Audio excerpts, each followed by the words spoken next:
You're listening to the AFTERBUZZ TV network, now the largest new media platform on the web, and your #1 source for after-show entertainment.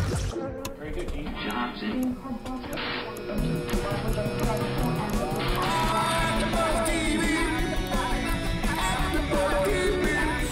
The AFTERBUZZ Studios in Los Angeles, California. Presented by Maria Menounos and Bing.com and streaming live thanks to Akamai Technologies. This is AFTERBUZZ TV Scandal After Show.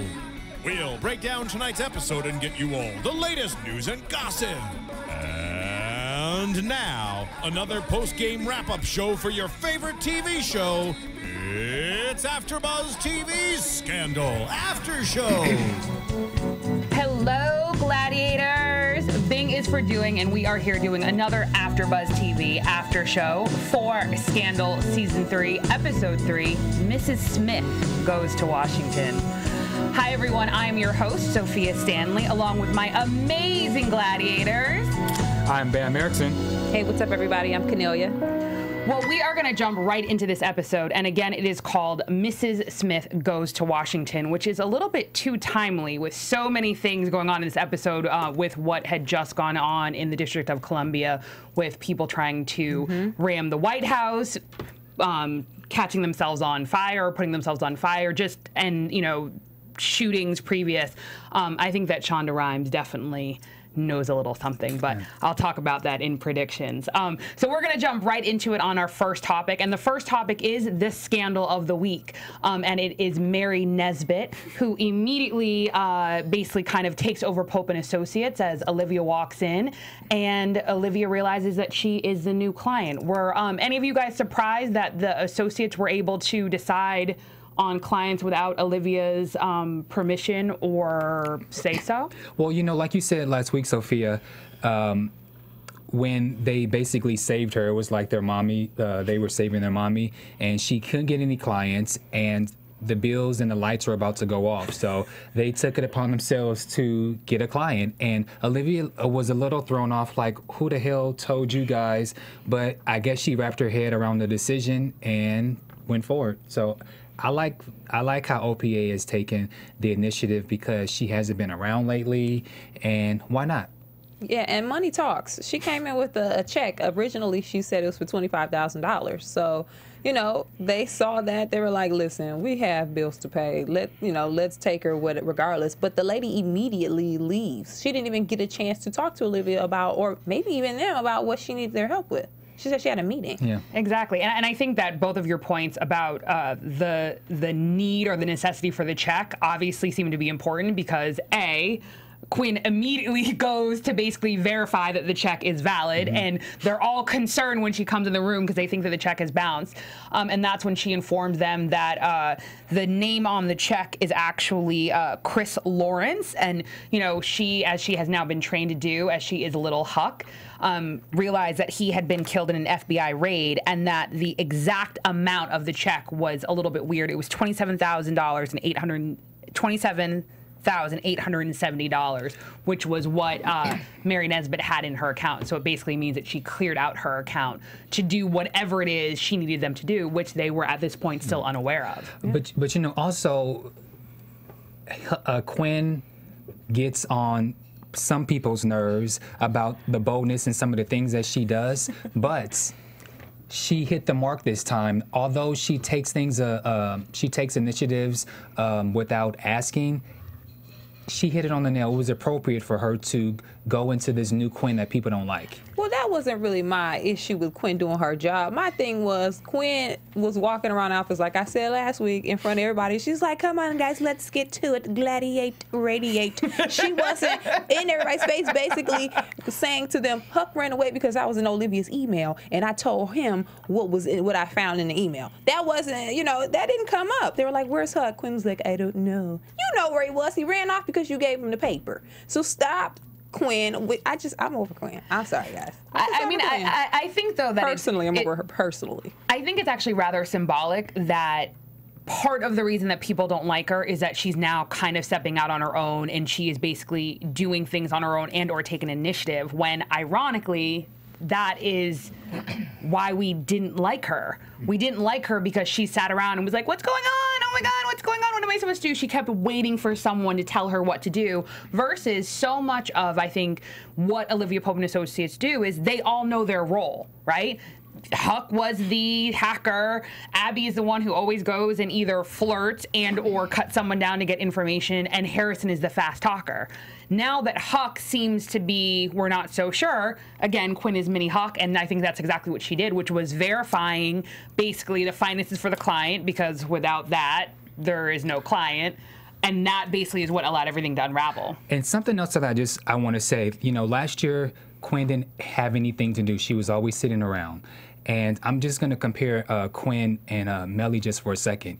When you allow a woman, particularly a bright, intelligent woman, to sit around and do nothing, and you don't allow her to use their intelligence, that's the wrong kind of woman to just let them not use their worth. And Mellie has already proven, you know, don't treat me like I'm somebody, because when I'm sitting alone and I'm bored, that's when I'm gonna get your ass. And it's the same thing with Quinn. Yeah. So it's like, we didn't like her. She was sitting around. They didn't give her a job. Okay, now Huck was the only one. You know, they were dissing her. Especially Abby was making all kind of comments, calling her by her first name. Huck didn't particularly gravitate to her, but Huck was just there. And he didn't say no, so therefore she gravitated to him, and now she's become this new person. But when a woman, these women, you know, someone as intelligent as these two women, when they sit around and do nothing, that's what happens, and you can't do that to smart women. My issue with Quinn isn't the fact that she's now taking initiative to do her job. My issue with Quinn is that she's the domino pusher, and she runs in the back and acts like she didn't know she pushed the dominoes while they're falling to pieces. Like, the fact that Quinn, you know, is now the new Huck. She can hack and stuff. She helped the case. Cool. I'm cool with that. My thing is, when there's their perfect example, they're like, where's Huck? Quinn, I don't know. Quinn, you don't know where Huck is? You don't know why Huck disappeared and ran out? You saw him last night when he was pissed. You told him. You remember what you told him about the email, Quinn? You don't remember? Quinn is that girl. She's the shady Shaniqua in the office. Shady Shaniqua always gets the job done. She can type the fastest. She knows what she's doing. She is legit at her job, but she'll drop little tidbits and will act like she doesn't know what's going on. Quinn, come on. Like, that's my issue. Not with Quinn's work ethic. She's a great little worker. But Quinn, don't act like you don't know what the deal is. You started this whole Huck thing. Even though it was shady, you know, the whole situation around it is shady. Yes, Olivia's daddy is the commander. I get it. But Quinn's like, where is Huck? What you mean? I don't know. Quinn, stop playing. I'm sorry. I'm going to give you the co-piece of the week because I love Shady Shaniqua. I mean, she's the Shady Shaniqua in the office. She is. I'm sorry, guys. I'm ranting. But no, actually, I want to go back to the point that Bamm made regarding not listening to intelligent women, because I think that it plays very nicely into why Mary was there, why Mary hired Pope and Associates. So because of Quinn investigating into the check and into Mary Nesbitt, Olivia Pope realizes something's amiss. She asks where she is. She realizes she's at the Hill. Olivia immediately goes to the Hill, and as she's going, she sees people leaving from an office, basically running away. As only Olivia Pope would do, Olivia Pope proceeds into the office. As the camera is flashing, you start to realize that people obviously left in a hurry and something is wrong. She opens an interior office door, and there are 9 or 7 people, my math is off, 8 people, including Mary. And Mary turns around and is like, oh, Miss Pope. And as she turns around, we realize that she is completely strapped with a finger trigger. Is that what it's called? Yeah. That she learned how to figure out on the internet. That's how they learn. That's scary. That's how they learn. That's really scary. But yeah. And you know, as it progresses, we realize that the reason that she's there is because she wants to know why her son was murdered by the FBI. And I think she really goes into this monologue about the fact that nobody listened to her, that she basically did what you're supposed to do, which is she wrote her congressperson, she called, she went on message boards, she did everything that an active citizen should do when they have a problem, but nobody listened to her, and she needed to find answers, and that's why she felt that she had no other choice but to do something so drastic and so dire to allow someone to listen to her. Do you think that's an overarching theme? Yeah. Not, especially women not being listened to? I do.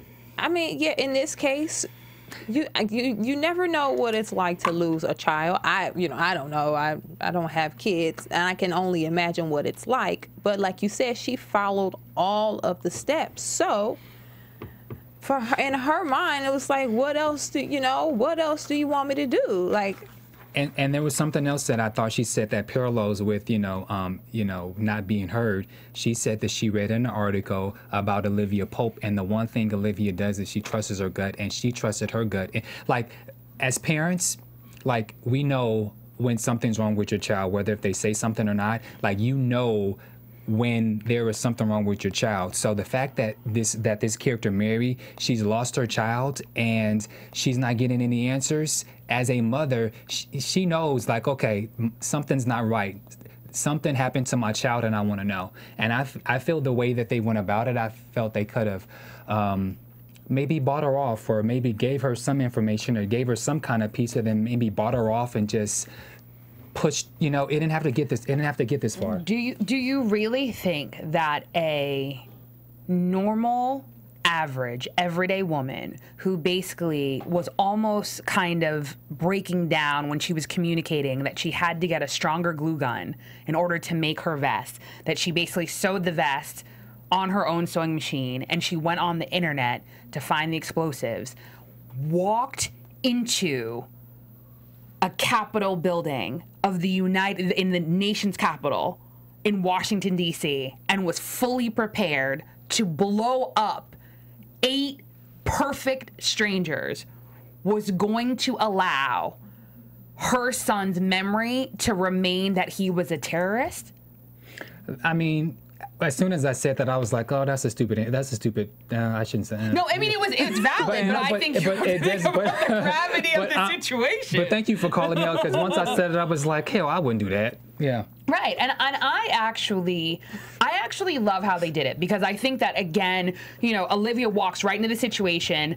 And for all intents and purposes, Olivia is still treating this woman as if she's a client, number one. Number two, when the FBI calls, Mary basically wants Olivia to negotiate. And in essence, that's exactly what Olivia did. She negotiated. And even when she felt that the actual FBI negotiator was not doing his job, and to me was being disrespectful, because I don't know if anyone else caught it, but when he said that broad with a vest, yeah, why was that relevant? Like, that use of terminology definitely showed that he didn't respect her, and the reason he didn't respect her was somewhat to do with her gender, since broad is a gender-specific adjective or whatever. My grammar is going to be off in what it is. Anyways, and so Olivia took it upon herself to basically start to negotiate, and she was the one who got 7 people released, because, she basically was like, oh, release 7 people and you'll get to see the file. I mean, Ernie Hudson, that's his real name. Ernie Hudson, he was out of line for calling her broad. Olivia was also out of line for taking the initiative, because,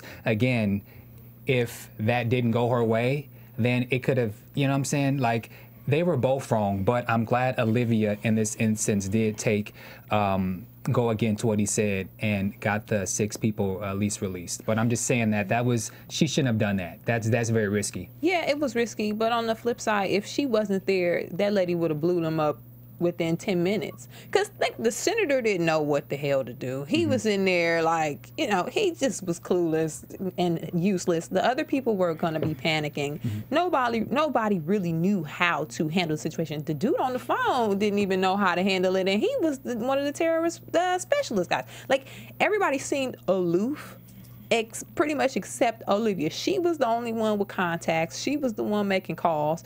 The guys on the phone weren't on the phone with nobody. You know, she kind of needed to be there, but it was irresponsible of her to just follow that lady there. That was very impulsive.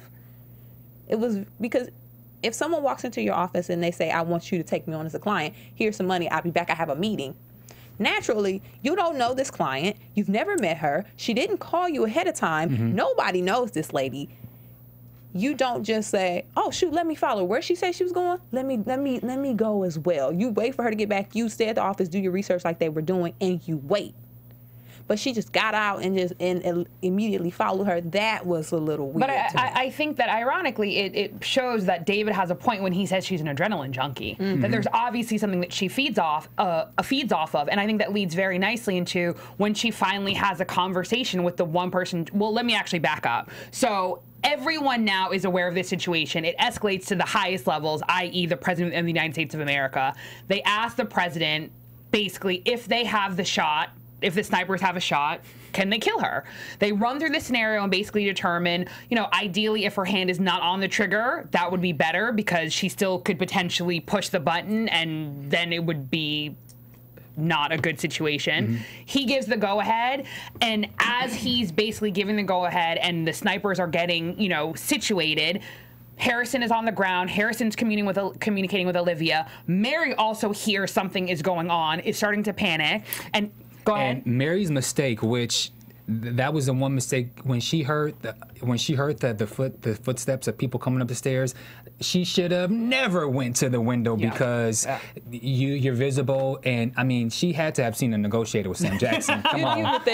You would think. But I think the funny thing is, again, I think it's human instinct, and it shows that at the end of the day, she wasn't a trained operative. She was simply a mother pushed to the brink. And then, you know, we all knew on some senses that it was coming because obviously they were basically going to shoot her because they had the shot.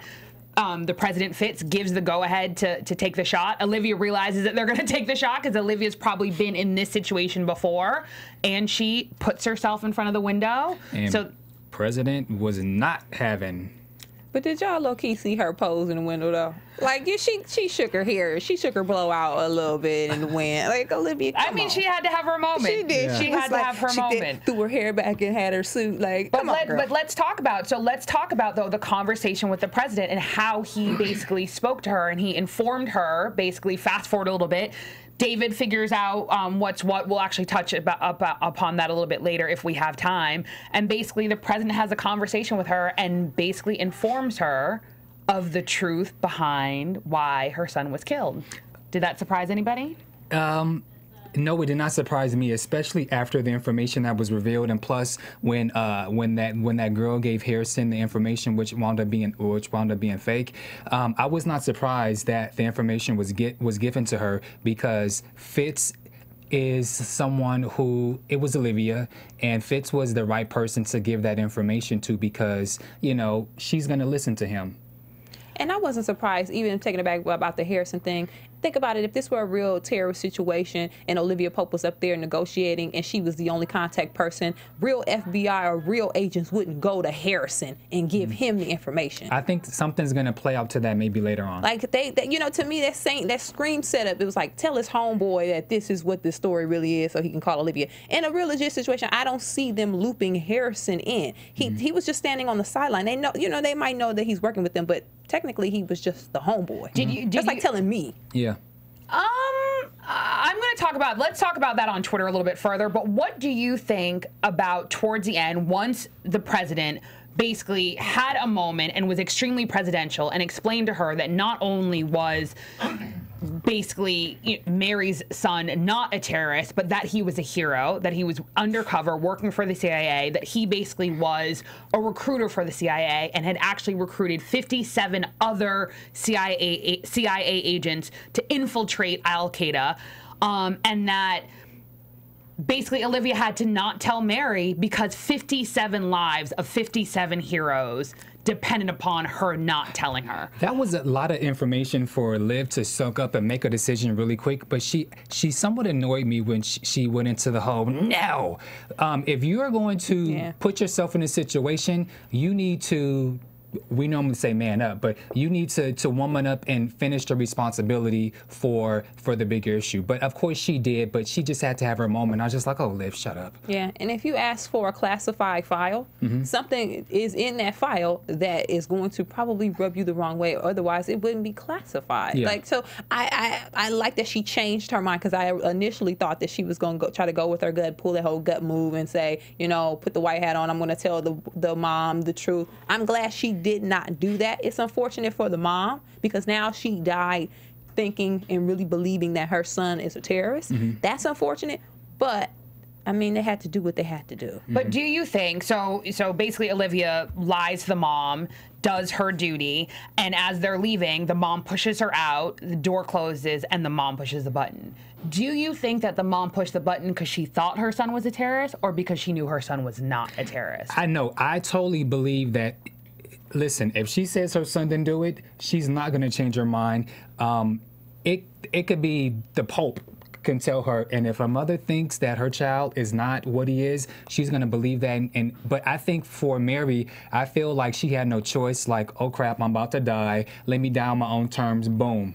Also, too, it could be the senator still, is he a senator or a congressman, he still rubbed her the wrong way. So kind of, it seemed like she was doing this as a payback. Like, if my son is a terrorist, if he's not, you still gave me the runaround, and I've been trying to get your help for X, Y, and Z, and I had to storm in this office and do what I got to do. So guess what? You're dying with me. Because if she just, you know, she pushed Olivia out, so she seemed like she had a vendetta against him personally. But he had already left. Oh, he already left? First one out. Oh, okay. Oh, never mind. Was, take that back. He was the first one out. She just wanted to die. Yeah, I think she had no. I think she knew she was a dead duck.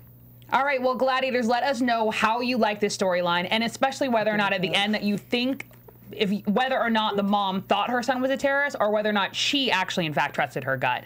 All right, we are going to move on. Go ahead. What I think is, iTunes, right? Of course. Yeah. Yes. So you guys, make sure you guys go to iTunes and continue to keep us #1 in the top 10. And thank you so much for all the downloads that you guys do. But just go to iTunes, download, rate, leave a comment, share, tell a friend, because it really helps us here at AfterBuzz TV. So again, iTunes, download, rate, and comments, and keep us #1 because we love it.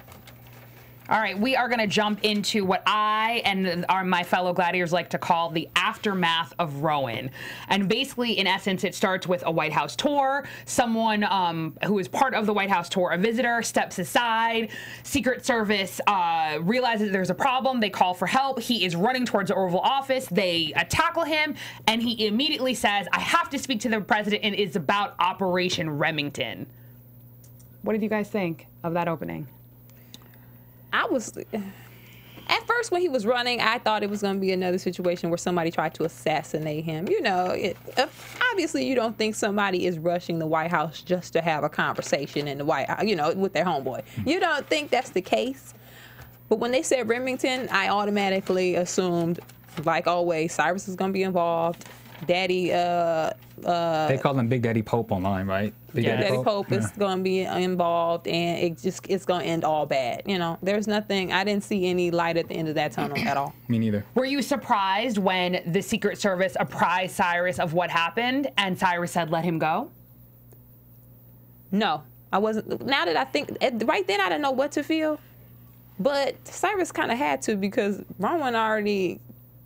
Roman gave him the classified information. It seemed like he had to. Like, Roman probably would have killed him. Weren't you a little... See, I was actually a little shocked. And the reason that I was shocked was, even though Rowan seems like the only person that Cyrus is afraid of, wouldn't you have sent your own people to the guy? So someone that you have no idea who this person is, or you do have an idea who the person is, was able to gain access not only to the White House, but at least to the lobby of the Oval Office to potentially do something to the president, and is screaming about Operation Remington, which seems like it has the potential to be bigger than Citron, which almost brought down the presidency and the Republic.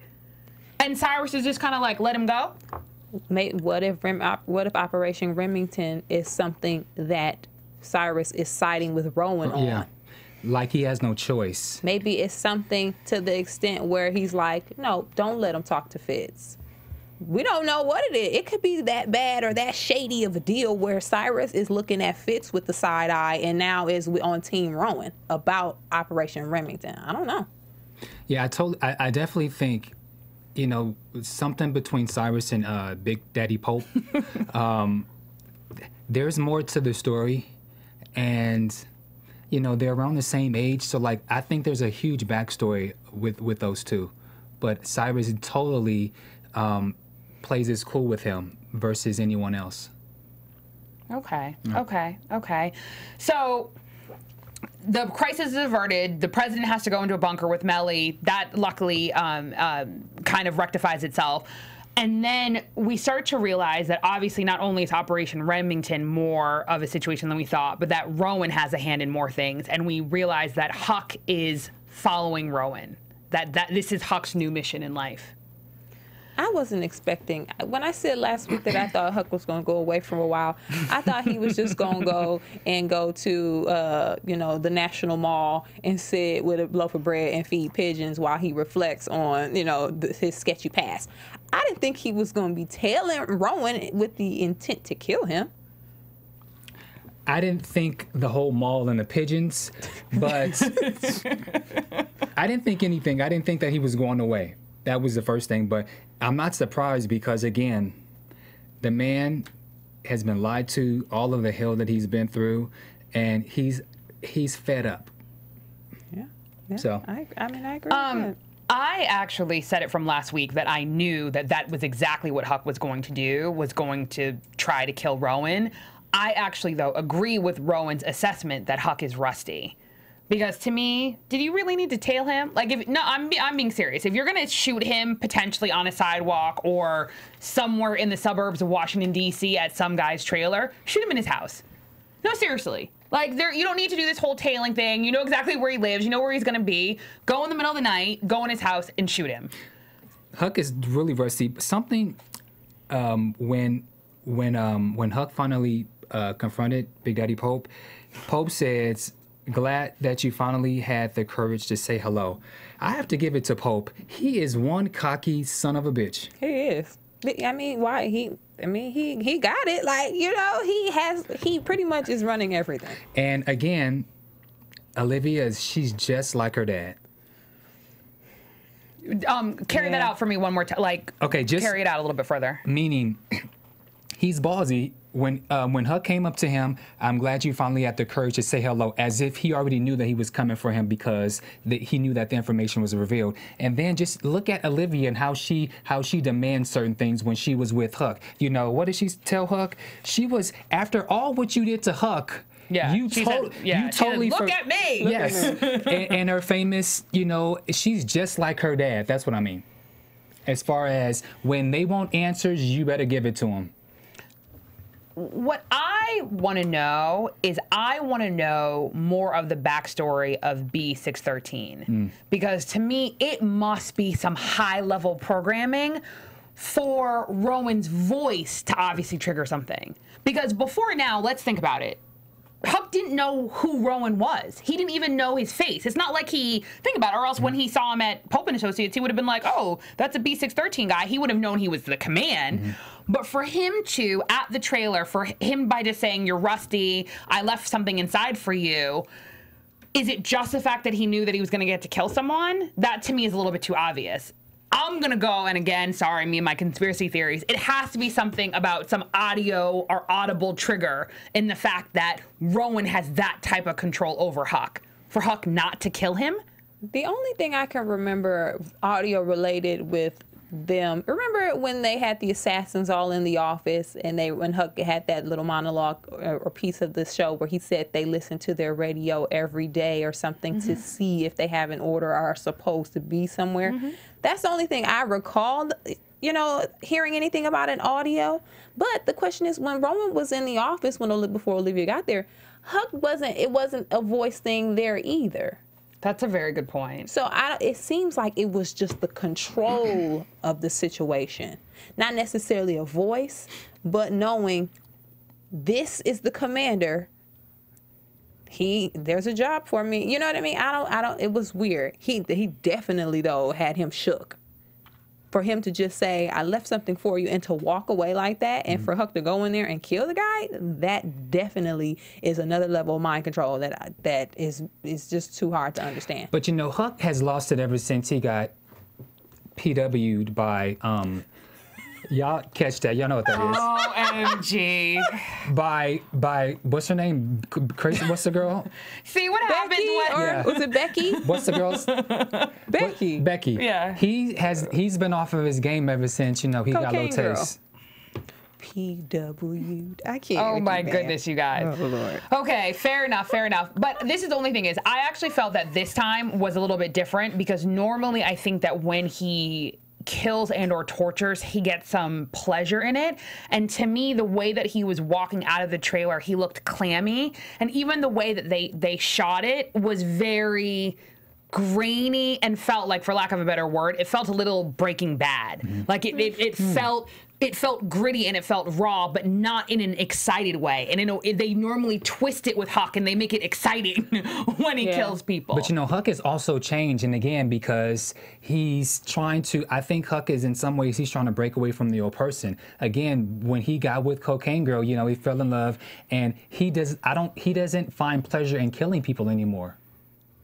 But like he says, he owns me, he controls me. Yeah. So he did it more so for the sake of Big Daddy Joe, Rowan. Pope, you know, basically has control over him. Yeah.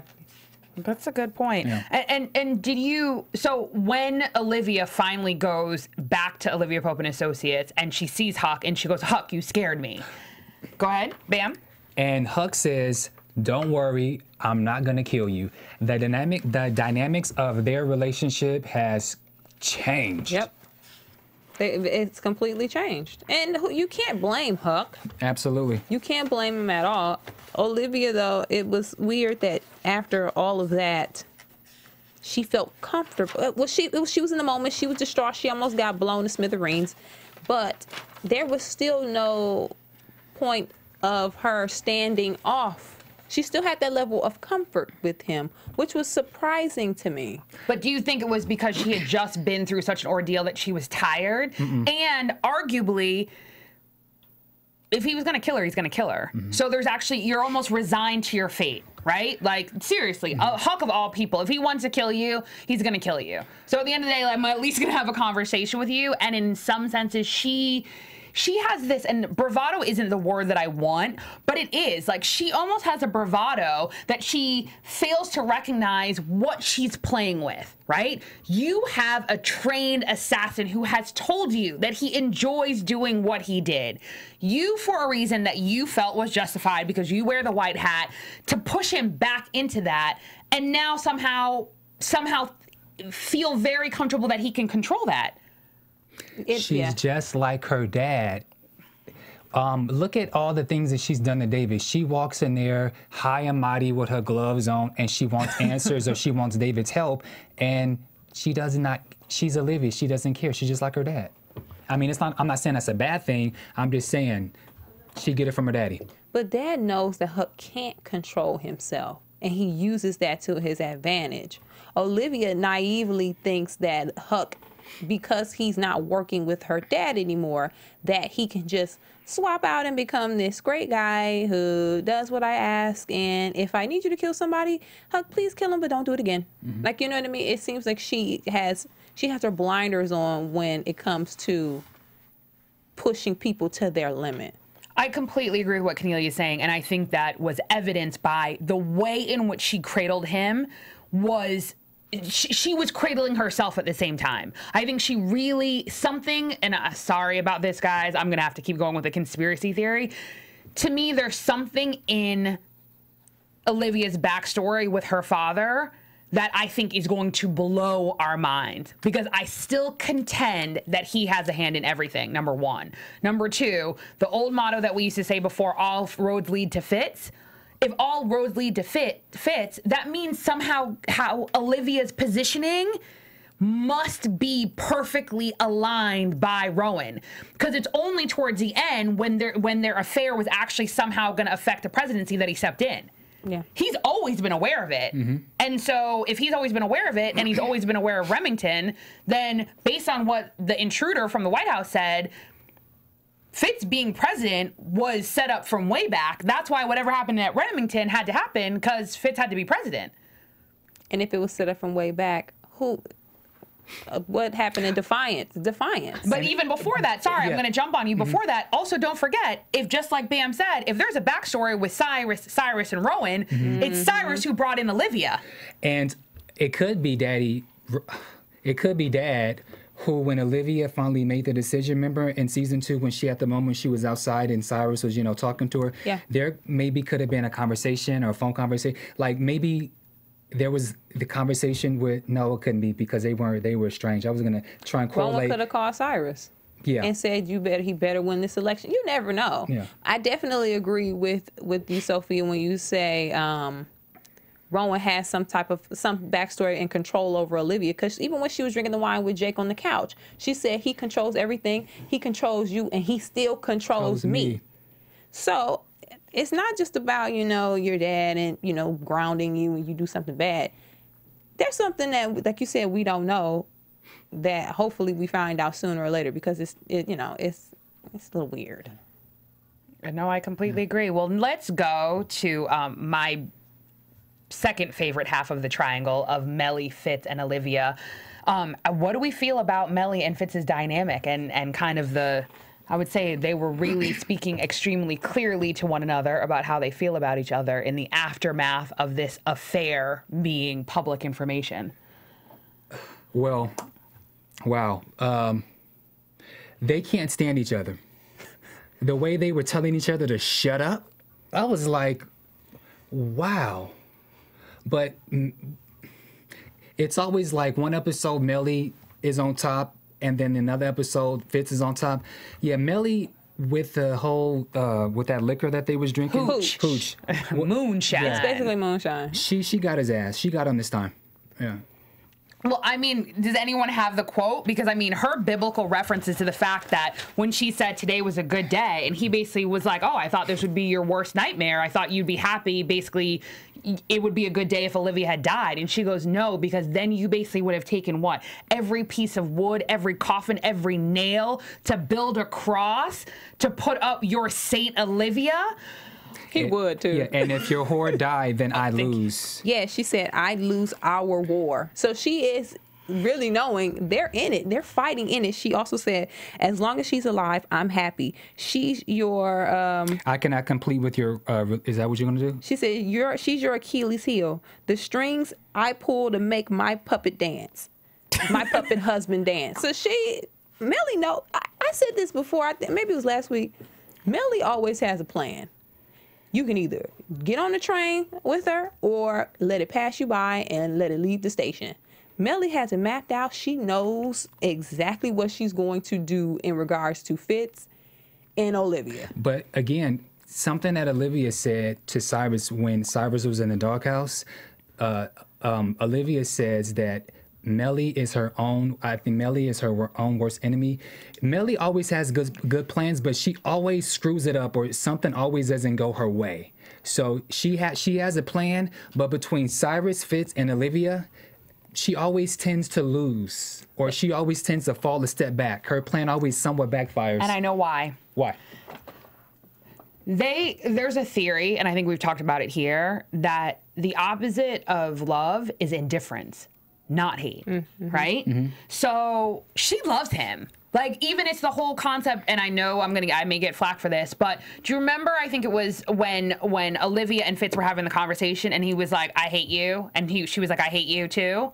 That's like love talk. Like, when you hate someone with that much passion that you still want to fight, there's something there. Or you walk away, and you would actually be at peace with it. They wouldn't talk to each other. They would go through the motions. They decided on this plan. They would go and they would do the press, and it wouldn't be a big deal. Do you know what I mean? The fact that they literally, like, detest one another, there's something there, and I think it's more from Mellie than we give credit. I think that a lot of her bravado and her facade is because she actually has feelings, and I think that's where she messes up, number one. Number two, and I just thought about this, both Olivia and Fitz come from what I consider to be like prep school backgrounds, right?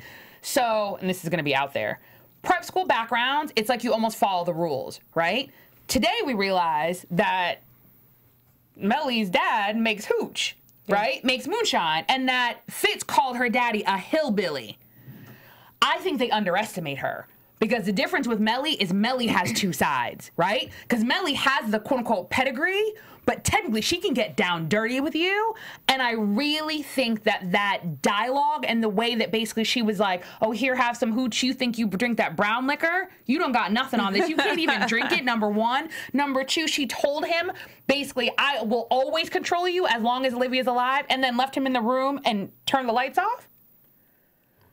Mellie has her own I think she has a dynamic that I think she's still feeling it out. And that's the difference with her, is at the end of the day, I don't really think she's afraid of anything, because technically now her worst fear has now been realized. She's already admitted to an affair. There's actually a person with that affair. She's golden. And I do agree. Of course she loves him. It's just, I think what hurts her most is that the man she loves does not love her back. Or could it be what hurts her the most is that she's not winning? Could it be the man that loves her doesn't love her back? But when it comes to the battle, sometimes you ever been in a relationship with somebody and after a while you kind of over it, but it's just about winning them over. Like, it's about like you feeling like you actually can wave the flag of defeat or of accomplishment, like you did something. It seems like Mellie, she loves him, but I think she just wants to outlast Olivia. I agree, but ironically, from a strategic perspective, it's actually very easy to make her win. Give her a platform. Yeah. She's told you. She's like, give me a war, give me the FBI, give me something. If he gave her something, what does it say?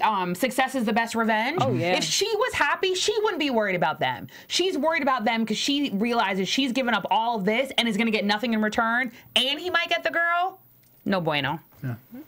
Do you think Fitz isn't giving her a platform because she might outshine him? Damn, that's a good question. I don't know why he won't give her a platform. Because I think he's way more spiteful than we give him credit. Because he could give her a platform. It won't hurt. Every first lady has a platform. I think it would only help him. If we think strategically, it would only, on some senses, make them a power couple and only make him look that much better, especially given the fact that it would take away some of the shine of him being a chauvinistic person who puts his you-know-what anywhere. Do you think he doesn't want to be looked at as a power couple because in his end game, her being a power couple will make it look worse if he walks away from her? Yeah. Exactly. Well said, Kennelia. But on a side note, that baby should be way older than what that baby was in the high chair. He had a part down the middle. But that's why Fitz said he can feed himself. And she was trying to baby him, because that was the whole conversation. He was like, oh, he can feed himself. And she was like, no, because I need him to basically call me mama and not Marta, who obviously is his nanny, who he probably calls mama. So I think she's a lot more strategic than people give her credit. But I think that Kennelia's point is very astute in the fact that he needs to make her the villain in order for his master plan to work. Yeah. And that is it. That is it, people. We will definitely bring up a whole bunch of stuff in predictions. I can already see the wheels turning. I can see it. We have actually a lot to talk about today for news and gossip. We just kind of want to touch upon a whole bunch of things that have been going on here at the AfterBuzz studio and the AfterBuzz family, as well as things that have been going on for the Scandal cast all over the internet and the magazine world. So, AfterBuzz TV News. All right, the first thing that we have, Kennelia is going to apprise you guys of one of our absolutely amazing super fans here at AfterBuzz TV at Watchtower Base, and he is also an amazing gladiator who often basically kind of runs the chat room for us, especially here at Scandal. We have a lot of live gladiators who watch, and he helps facilitate and keeps everything moving and helps us a lot with our quotes when we can't recall things since we've just watched the show. And he has created something absolutely amazing that you AfterBuzz fans, as well as you gladiators, hopefully will really enjoy. So, like Sophia said, Oh, there's a trading card. So Hey, Foxy Adrian, who is Watchtower Base, he's on Twitter and he's the moderator in the chat rooms if you watch live. He created an AfterBuzz video game. It's interactive. You guys can look at it on YouTube. He has the specs going on so you can take a look and see what it's like. But along with the video game, he created AfterBuzz TV trading cards for some of your favorite hosts. So if you are really into the show, the AfterBuzz shows, if you are just a fan of the overall movement that we have going on here, reach out to him and get the trading cards because, you know, it's just a good collector's thing to have. You never know, you know, where we'll pop up next, and it'll be kind of cool. I'm gonna get the trading cards. It'll be kind of cool. I think I might get autographed trading cards too. Me too. It'd be kind of cool to, just to have them and to keep tabs on us, and they're cute. Like, so if you want the trading cards, if you want to see the video games, reach out to Adrian. He's Watchtower Base on Twitter, and he'll give you all the contact information. If you want him to do any work for you graphics wise, I know he does that as well, and he's freelance, so reach out to him for that as well, guys. Definitely. And you also can get trading cards for a bunch of the other AfterBuzz TV hosts like Lauren Leonelli, a whole bunch of other people. So definitely check him out on Twitter at Watchtower Base. And we have a whole bunch of Scandal gladiators actually on various publications. We're actually going to back up real quick. I actually just read a really amazing article with Jeff Perry, a Rolling Stone article. I definitely recommend checking that out. And then we also have Bellamy Young, Mellie Grant, the First Lady. She is on the cover of Pasadena magazine, looking all just, it's so funny. Can I be a dork for a second?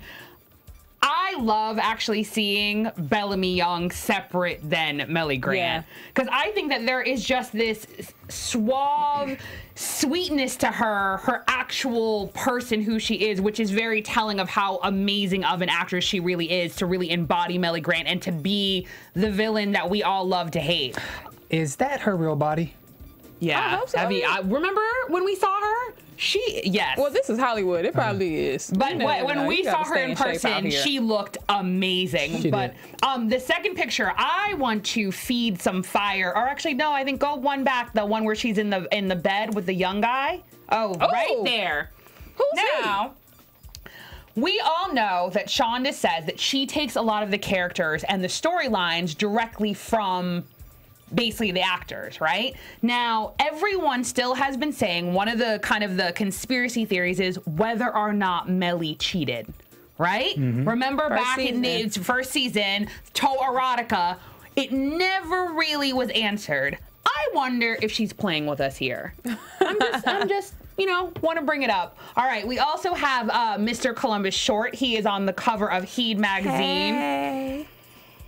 Ow. I definitely recommend checking it out. Go online, look at the pictures, read the article. I will leave it at that because I have gotten myself in trouble in the past whenever we bring up Mr. Short. Ow.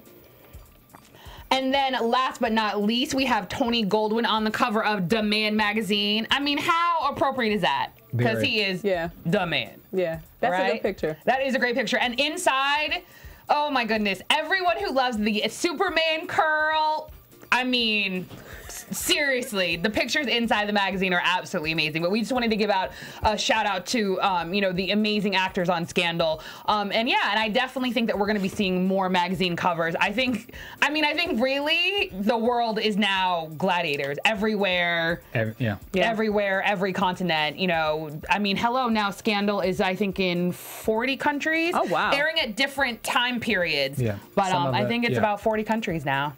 Yeah, so definitely check all of them out on their various magazine covers. So now, predictions. Kerry Washington. Oh my goodness, how did I jump? You wanted to get to handle that one? Yeah, Kerry Washington. Well, Kennelia, you can go into this, but Kerry Washington is hosting SNL. Yeah, Kerry Washington is going to be hosting SNL on November 2nd. So, guys, make sure you tune in and support, especially considering the recent, outcry for the need for more actresses of color to be asked to host SNL. This also comes around the time where there's a little bit of controversy around around, you know, casting with SNL. Recently, there has been some interviews with some of the castmates, Kenan Thompson in particular, who was asked why there aren't many actresses of color cast on SNL. His theory behind it was because the ones that they have seen haven't been ready for SNL. So, but you know what, Kennelia and Bamm, I'd love to get your insight just real quick, because I know that a lot of the people, or a lot of the comedians in general that come from SNL, come from the Groundlings and other improvs type comedic schools and or troops, right? Right. So on some levels, you have kind of the Groundlings, which is kind of almost like your college, right? And then you have SNL, which is almost like grad school, right? Yeah. So it's kind of like, it's still a training ground, because there are a lot of comedians that have been on SNL and we've never heard from them. And we have other people who obviously skyrocket, like Tina Fey and Amy Poehler. But so, what do you guys think? Do you think that like who if you guys would think, other than Kerry Washington, which I think she is actually going to be like hilariously funny, because I've actually seen her do comedy on Psych and some other shows that people may not have seen her on. But who are some other of your favorite comedians, male or female, that you think, you know, have not been on SNL but would be good for her to be on the SNL cast? But it's different, because to host means, you know, they really just whoever's like who's hot or famous is the one who hosts. But how about on the actual SNL cast? Yeah. Well, like to be part of the cast. Well, historically, SNL has, you know, you kind of know the notable names. You have the Eddie Murphys, you have the Belushis, you have the Steve Martin. But a lot of people auditioned for SNL that SNL deemed weren't ready, who went on to do better things. Steve Carell was auditioned for SNL. He didn't get it. Jim Carrey auditioned for SNL. They said he wasn't ready. He went on to be the standout of In Living Color. So you kind of, the question really is more about not really the talent, but the recruiting methods. Yes. Especially in the age of YouTube, you have, you know, different outlets of media. You don't necessarily even have to be a standout at UCB, Second City, or the Groundlings anymore. You can pretty much have your own movement and do it that way. But what I think needs, I know a lot of people who audition all the time who I feel are ready. Hopefully they kind of fill that void, because there's a presence that, you know, is missing on SNL that I think would be outstanding. I have a couple friends that I want to see on there personally, but we'll see, you know. Okay, well, listen, Gladiators, I have a task for you. Normally on Thursdays, we like to shut down Twitter. Let's shut down SNL. I want the numbers for November 2nd for Kerry Washington and Eminem to go through the roof. Let everyone know that Gladiators, it's handled. Good All right, point, let's good. go on to predictions. And now, your AfterBuzz TV predictions. All right, I'll start it off real quick. Just to reiterate what I said before, I definitely think that all roads lead to Fitz, and that Remington basically shows that Fitz is not theoretically fit to be president. I think he had to have done something either cowardly. Yeah, that's what I'm going to stick to. He did something cowardly, but they had already determined that he was the guy that needed to be president to control the republic. There's a certain aspect of Rowan's dialogue or monologue and Cyrus's monologue that are too identical. And I think that that's going to come to fruition. And that's all I got so far. Go ahead. I'm predicting more on the romance side. Now that Jake is back and he's pretty much living with Olivia Pope, I now see the tables turning and Jake building an actual relationship with Olivia. It might take some time, but she seems to be in a vulnerable state, not using that as an excuse, but she obviously had a connection with Jake last time he was in her life, and now he's back. So it's kind of like the second chance. Mm-hmm. I think Fitz, when he did what he did to get Jake free, I think he kind of bit himself in the ass, because now he's going to be fighting Jake for his girlfriend, for real. Where is James?